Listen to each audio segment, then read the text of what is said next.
Welcome to another episode of Engage with Eagle Forum. I'm your host, Tabitha Walter, the Political Director of Eagle Forum, and I'm joined by our Executive Director, Kirsten Hasler.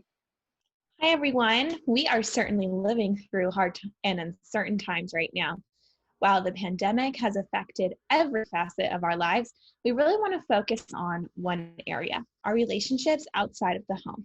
Our social activities have dramatically decreased because of health and safety guidelines around the nation. Our interactions with our neighbors are filtered through masks and 6-foot distances, while community events are canceled altogether. On top of that, we seem to have polarizing issues permeating our society that has further driven a wedge between us and others. We can't help but feel the strain in our relationships right now. Many of us are simply trying to figure out how to cultivate these relationships in a different way. That brings me to this week's guest. Matt Gillette is our neighboring expert.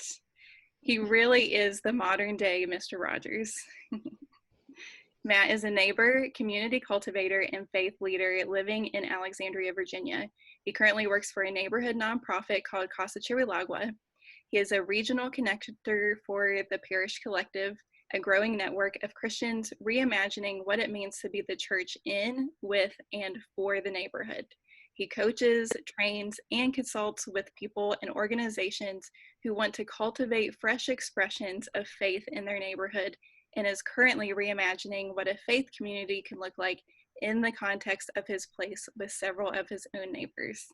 Matt is a good friend of mine and godfather to my son. I've learned so much from him about loving others, so I am very excited to have him on the podcast today. Welcome, Matt. Thanks for letting me join the conversation. Excited about this conversation. There's a lot of things to be definitely sad about the whole pandemic situation, but there's a lot of hopeful things that are also going on. So, yeah, absolutely. Matt, you take the golden rule very seriously. Love your neighbor as yourself. We all have been taught that at some point in our lives, but putting it into action is a lot harder than it seems, and it definitely looks different for each person. You, however, have made it your life's mission. Tell us about how you became passionate about having intentional relationships with your neighbors and your community. I think for me, it came down to two shifts, maybe in my philosophy or my understanding. One being that God's big story is a lot bigger than we can imagine. So when we think of God's story, often we start at the fall of man, and we talk about sin, and this is something that's also is very important to the story. But the story doesn't actually begin there. It begins in the garden with Adam and Eve. And God's big dream was for them to flourish there. And within that context, he gave them not only relationship, but he gave them responsibility and restrictions. And to me, that's the neighborhood that we inhabit today, right? He has given us this place to flourish in, but also has made us human, which means that we have to have restrictions, but we also have responsibilities.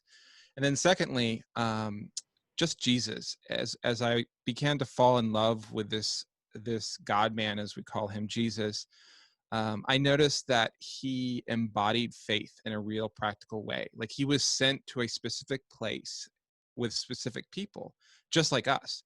And if we're truly supposed to be, as Christians, as people who believe that he is God on earth, we are if we were supposed to follow after him and to pattern our lives after them, then we need to press into that also. He had real relationships with real people. And to me, all that kind of led to the fact that my faith can only be tested and can only grow in a real place. And that's the neighborhood. That's with my neighbors. And if I believe that we all are created in this image of God, then everyone has something to share with me, and I have something to learn from them as well, to experience God through them. And so, yeah, those are a couple of places where those shifts kind of dragged me into more relational connection to my neighbors, but also to my place in my neighborhood. That's so good. Now, you live in Alexandria, Virginia. Can you tell us a little bit about the neighborhoods you live in and are involved with? Well, I could tell you a lot about those places. I've been here maybe 8 years now, And the first couple of years, I spent a lot of time just listening, and we'll probably talk a lot more about that. But I live in what I like to call the Mount Vernon Avenue corridor. And this comprises of a couple of larger neighborhoods and a couple of smaller neighborhoods, but they're all connected via this one avenue, both economically, historically, and relationally. But they're also all different, right? So we have the Del Rey neighborhood, which is part of that, which Alexandrians kind of know as a very up and coming, this is the place you want to live in, Del Rey, or in Where the Alexandria. yuppies live. You could say that. Right. It's definitely transitioned over the years. Yeah. People call it gentrification. They call it a lot of different names, but the reality is it's, $1 million homes and people with power, and not necessarily bad things, but just a lot of money, a concentration of money. Mm-hmm. And then you have, which is also happens to be primarily white, Caucasian. And then you have the Arlandria neighborhood, also known as the Chiralagua neighborhood, which comprises about 90 to 95% Central American immigrant, and has been that way since at least the 70s. And then the neighborhood that I actually physically live in, called Lynn Haven, which is a historically African American neighborhood. And they all kind of intertwine. And I actually, the place I physically live at is in the middle almost of all three of these places. But they're all very connected, but all very different culturally. So I do give tours. So if anybody ever comes to Alexandria and wants a tour, I can show you around. Yeah, and you're certainly a walker of the neighborhood, so you would definitely let us get our exercise in on those tours. Yeah, even now, I walk about 10 miles a day, even during the pandemic. So, Well, I think you mean even during the humidity. oh, even during the humidity, yeah. Well, you have certainly done a lot of research, past and present, in your community. And I think a lot of us don't realize that our communities are rich in history and what that has looked like over the years. We typically just move into a neighborhood and we live our lives going forward, but it's been really important for you to do that research. So how has that research influenced the way that you engage in conversations with your neighbors? Well, one thing, it's important to understand that wherever you find yourself, whether that's by choice or sometimes it's not by choice, you're stepping into a larger story. Mm-hmm. Not only are you stepping in the larger story of what God is doing there in that place, but also what he's been doing in that specific place with those people.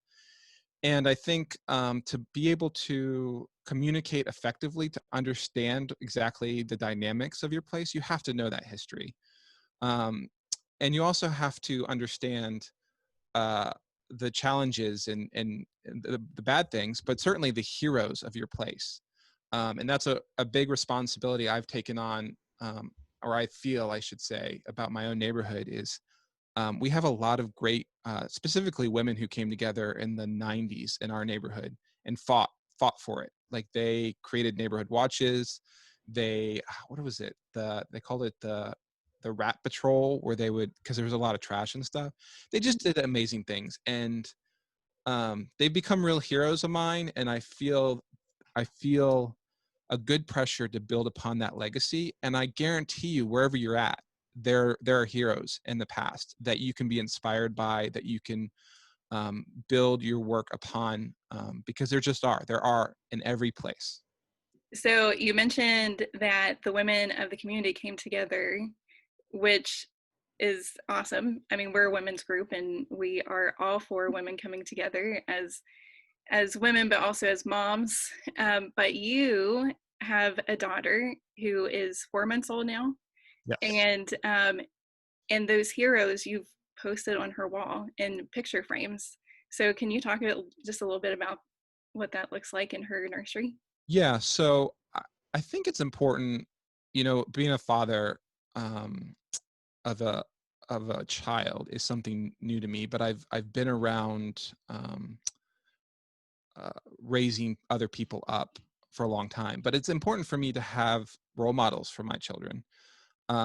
So it's kind of they're a mixture of probably people that you've heard of, but then there's a handful of people that have either lived in my neighborhood or are living in our neighborhood that I hope that they can, or she can emulate bits of their story. And I just thought it was an interesting way to, especially now since we're not getting out, or she's not getting out as much, we can give her physical representation and share the stories of these people that we want her to be like, you know?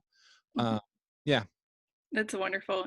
We just finished a series on education, and we talked about different ways you can educate your child. And I fully believe that your child learns from people around you, whether it's in public school, your family, the people on your street. And so I think it's awesome that you're already pinpointing role models for her to grow up to emulate. Yeah, it's so true. I have a friend who says everything forms you, no matter what it is. And the question is, what is it forming you into? And I think that's very, very true. And so as a father, as I'm thinking about how am I raising my child, that is the question I have about everything. You know, what music we're talking about or playing, what pictures we're showing them, what stories we're sharing. That's a huge one. Yeah. So let's talk pre-pandemic for a moment. Okay. You instituted several events in your community.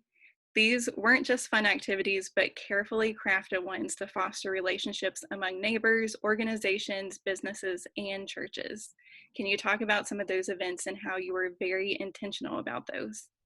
Yeah, I'm I'm not an event person. Like I don't actually like throwing events, but they're incredibly valuable for the community. They're invaluable for creating relationship and connection.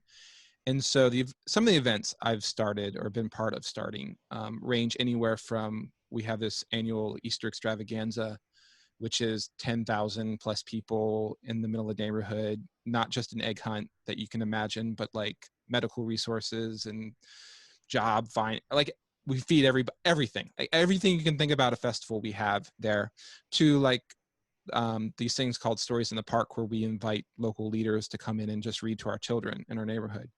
But they all kind of have a similar purpose, and that is essentially an excuse to meet people, to root out their gifts, and to connect them back together, because that's what ultimately makes a stronger neighborhood. And so while I'm not a huge fan of one-off event type things, they do have a purpose and a tool.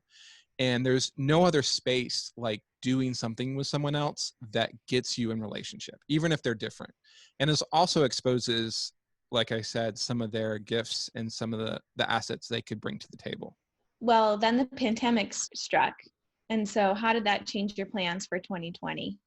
Man, didn't it change all of our plans? I mean, like, let's be honest. I remember when we thought it was only going to be a 2-week shutdown. I'll be honest. I didn't think that. Okay, good for you. I was Part more of that, You're prepared. Yeah. well, part of that is because I have relationship with people, medical professionals specifically, that work overseas and have a little bit better understanding of not pandemics, but infectious diseases, I should say. Yeah.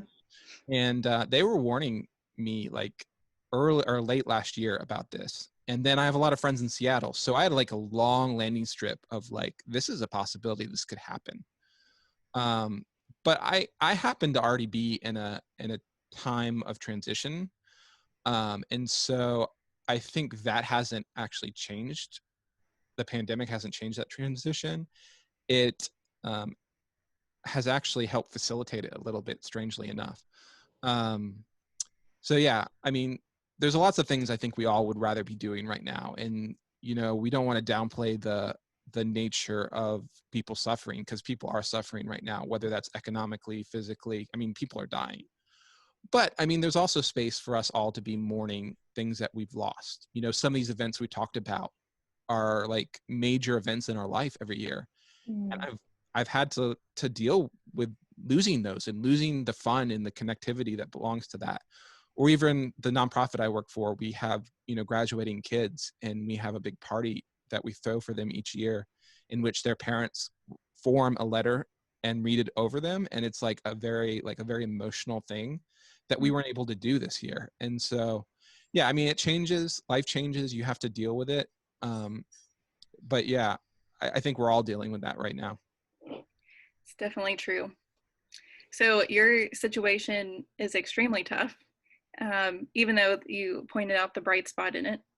You are actually in a high risk health category and you have a newborn. So many of us are trying to figure out how to navigate these waters of balancing everything through the filter of COVID. How have you grappled with staying safe, but also maintaining healthy relationships?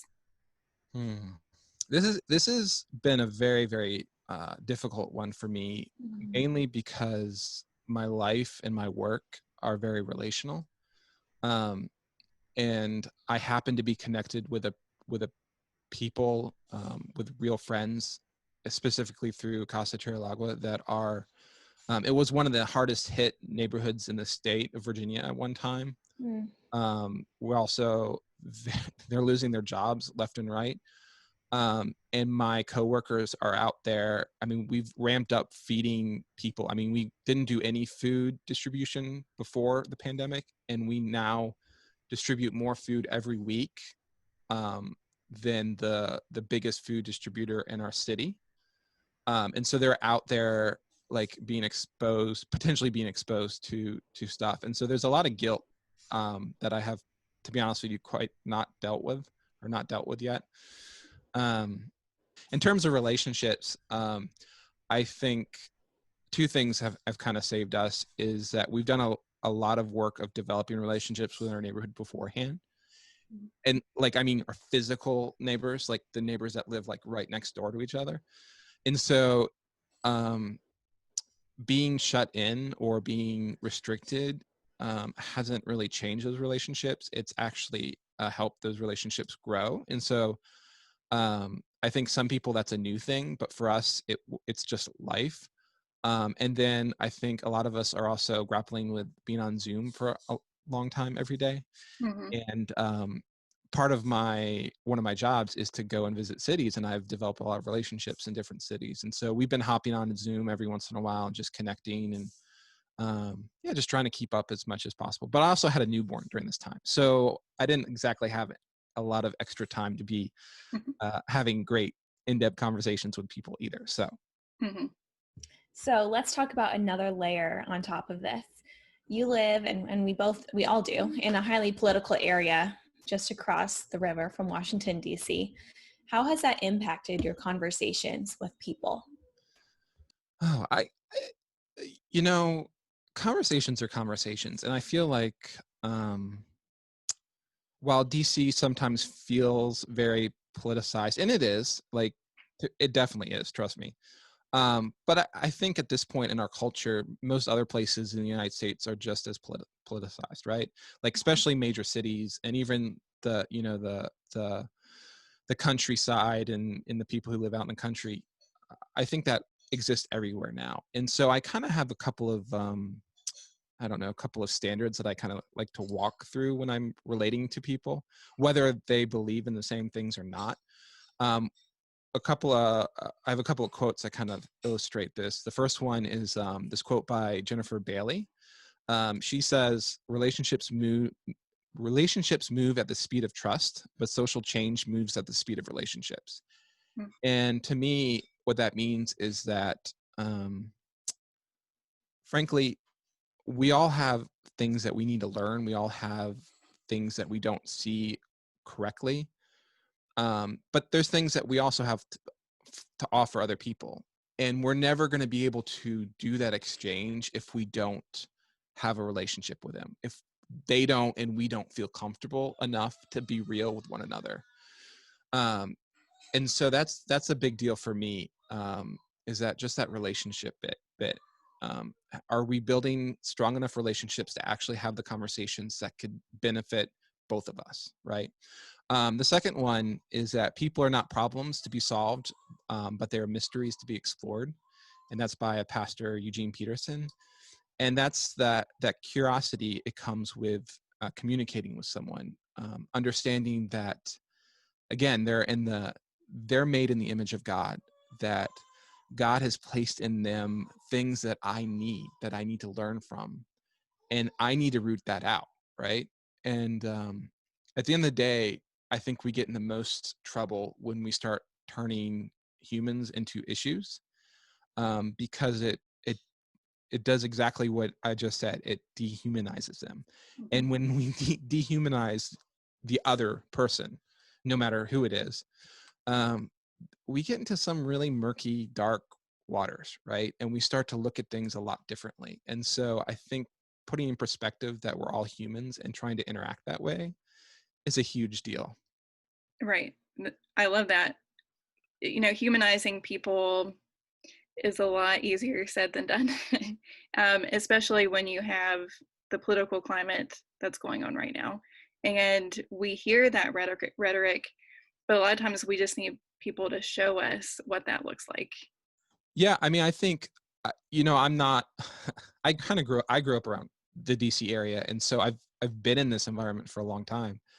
And I've heard people tell stories of what it used to be like, where politicians specifically on both sides had relationship and how they treated each other and how it's changed, right? And I think that is something that has changed, not just in the political bubble of DC, but all over the country. As we've kind of ingrained ourselves in our perspective, we've taken out the ability to have relationship and conversation and be able to be present with one another, even if we don't agree. Mm-hmm. There's lots of reasons for that. I think even the invention of social media had something to do with that, because we're curating what we see, right? Mm-hmm. We can shut off what we don't agree with and what we do agree.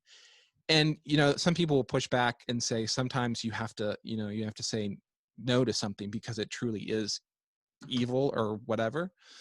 And that's true. But I think most of the time we're just trying to learn, and we're trying to learn how to be human. We're trying to learn and do the best thing we can do for us and our fellow man.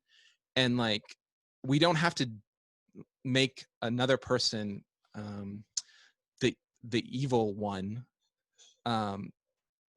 if they don't agree with us. Mm-hmm. Maybe they're right, to be honest with you. Maybe we need to have an experience that sheds some light. Maybe we're right and they need to have an experience with someone like us, right? But we'll never get to that if we don't have those relationships. Mm-hmm. Right, absolutely. Now, you used to host a weekly small group in your home that I was fortunate to be part of, and we had political conversations often. I know we talked about this at one point of whether or not to engage on those conversations, but they tended to happen more often than not organically. And full disclosure, we didn't always agree on the issues that we talked about. Now, we are all in the unique situation where we aren't having those conversations in person, and instead we are taking our views to social media, like you talked about. How do you think that changes our perspectives when we engage in those types of conversations? Well, I think one thing is that social media is a tool, and we have to remember that. Like, we have the opportunity to kind of dictate it and use it the way we want. However, I say that because there is a good argument that that a lot of experts, or even some of the people who built the social media world, would argue that social media is actually bad. Like, it's innately bad. Like, it doesn't have any redemptive qualities. So I don't, I use social media. I think it can be used for good, but I think it has its place, right? And I think I know what it's not good for more than I know what it's good for sometimes. Mm-hmm. I know it's not really good for building relationship, and it's not really good to have conversations, frankly, because you can't have human communication is so much more than the words that we speak or the words that we write down. It's the way we speak them. It's our facial expressions, all those things. And I don't think this can happen on social media. And I don't think you can really build relationship that you can see the humanness of another person via a screen, right? You can't. There's something special. There's something tangible about being present with someone, and whether that's over a meal or just walk. I mean, it changes everything when you actually physically see them. So all that to say, like, I would say we probably should not be using social media to do a lot of the things that we're trying to do right now. I just don't think it's helpful. Mm-hmm. and maybe that's old school, but I think all of us are at the point where we're just tired of seeing a lot of stuff in our social media feeds, when some of us just really want to share our kid's picture on Facebook. Yeah. And that's okay. You don't have to like make these life or death uh, statements via social media. In Right. fact, probably shouldn't make those, right? Yeah.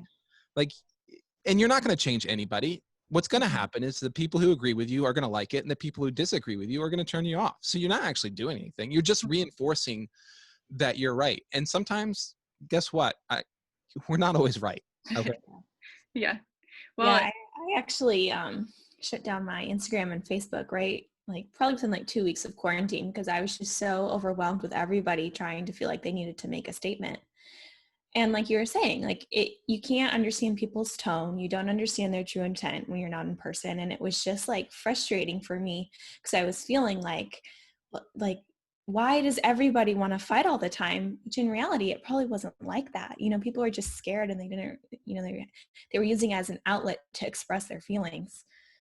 Yeah, I think one of the things that I keep in mind, and just in communicating with someone in real life and in social media, is that while we have a right to express our opinion, we probably should listen first, Hmm. right? mhm. And really listen. I mean, I forget what study it was and what they said, but like most of the time we're talking, we're actually formulating what we're going to respond with, as opposed to actually listening to the other person. And so I actually try to slow down more now and really intently listen to someone before I even get to the point where I'm sharing, my point or what I believe or what I want to say. And I think within that, you can find some really amazing things. Mhm. It's a great Agreed. reminder. Mm-hmm. I think with our jobs, as in like me and Kirsten, um, we have a lot of those political conversations that aren't always agreeable with other people. And so I try to find the common good and what we can agree on first.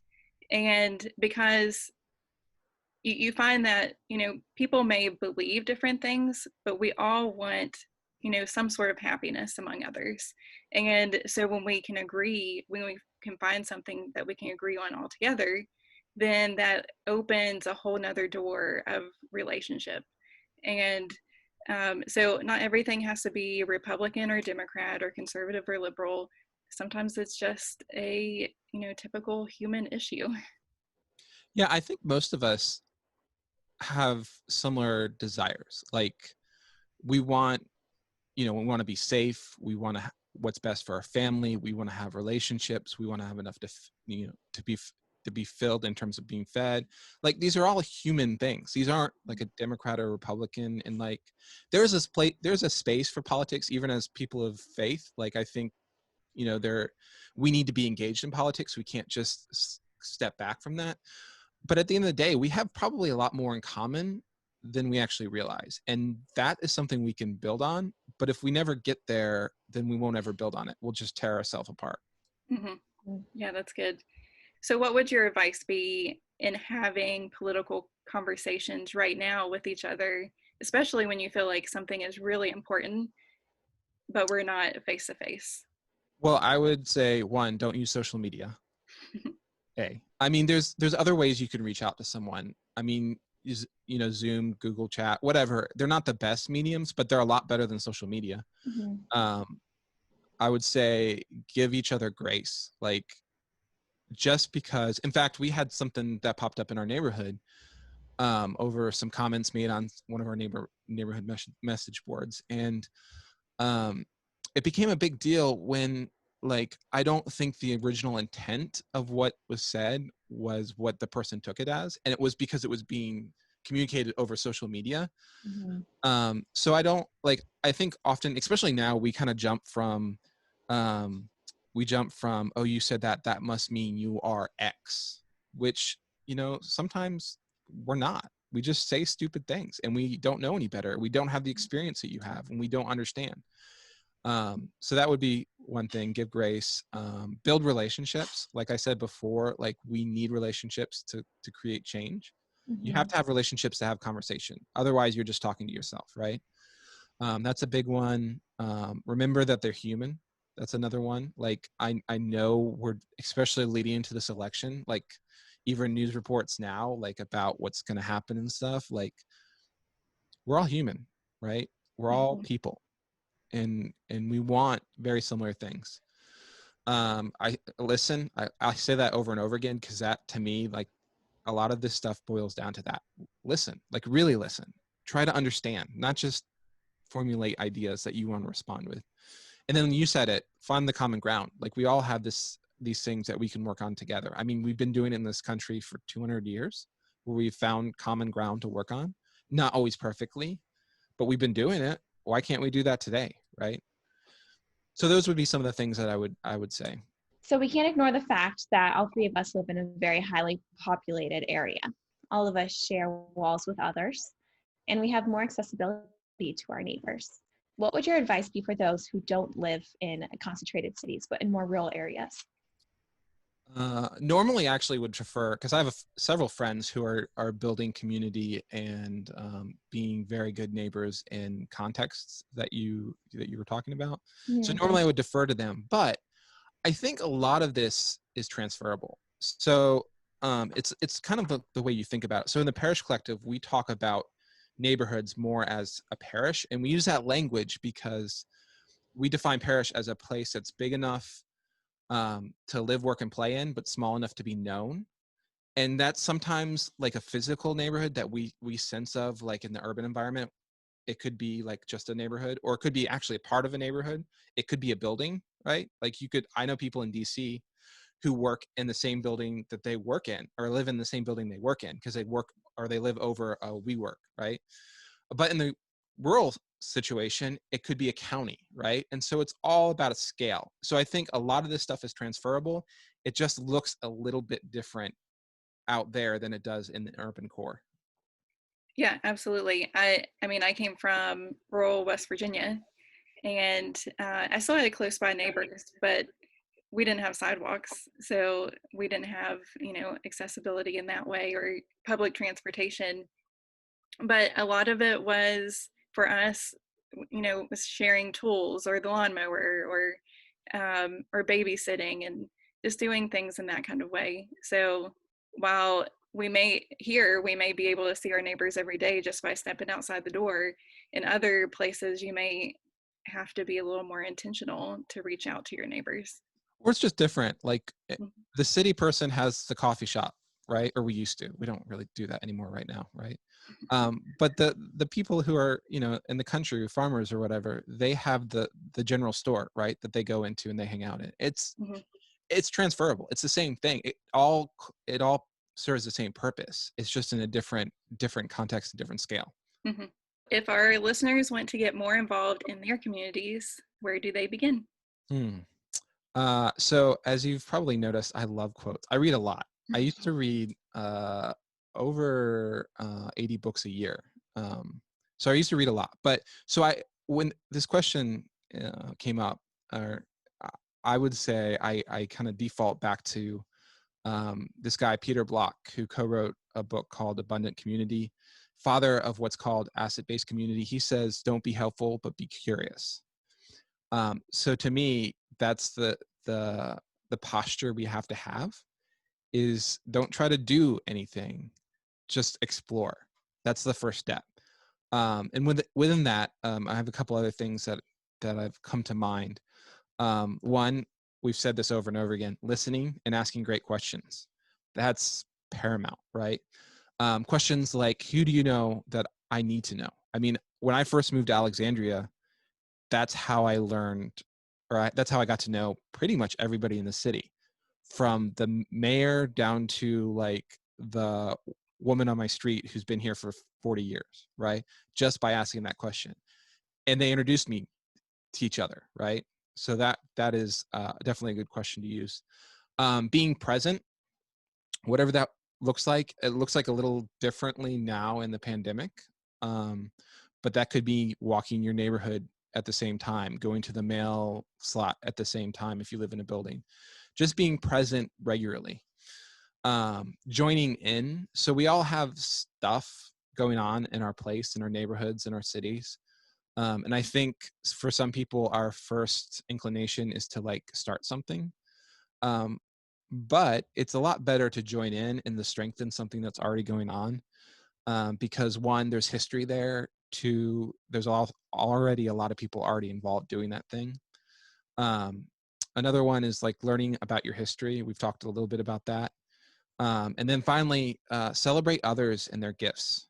I think that is the real way to build community. A lot of people who go into a neighborhood, even under-resourced, even the language we use, under-resourced neighborhoods, don't take in consideration, especially if they're believers, that already in that neighborhood, there are people with tons of gifts and tons of assets that they can give. And really, we just need to be connectors of that. We need to unearth those assets and gifts and connect it with the people who need them, right? Yeah, so those are just a couple of things that I would say would be good starting points for people. Good. And then how can our listeners follow your efforts and find resources on the art of neighboring? Oh, so this is where I get to plug my pluggables, as they say, right? So I have a website, matthewgillette.online, which is it's been built, but we're adding resources every week about neighboring and being present in the neighborhood. Most of my social media that we talk about it is Matthew Gillette Online. And then a couple of organizations and websites that I could point people to, parishcollective.org, which is one of the organizations I belong to. The Christian Community Development Association, ccda.org, which is another organization that does a lot of work in this kind of thing.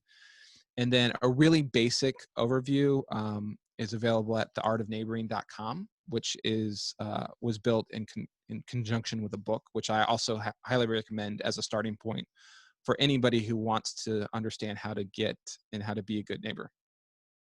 Awesome. Well, thank you so much, Matt, for joining us today. If you are watching this and have a question about getting more involved in your community or engaging in hard conversations, drop that in the comment section below. If you're listening, reach out to us at engage@eagleforum.org. And please remember to subscribe to our podcast if you haven't already, give us a rating, and share with your friends. You can follow us on all the major social media platforms for additional resources and for updates. From your house to the State House to the White House, this is Engage with Eagle Forum.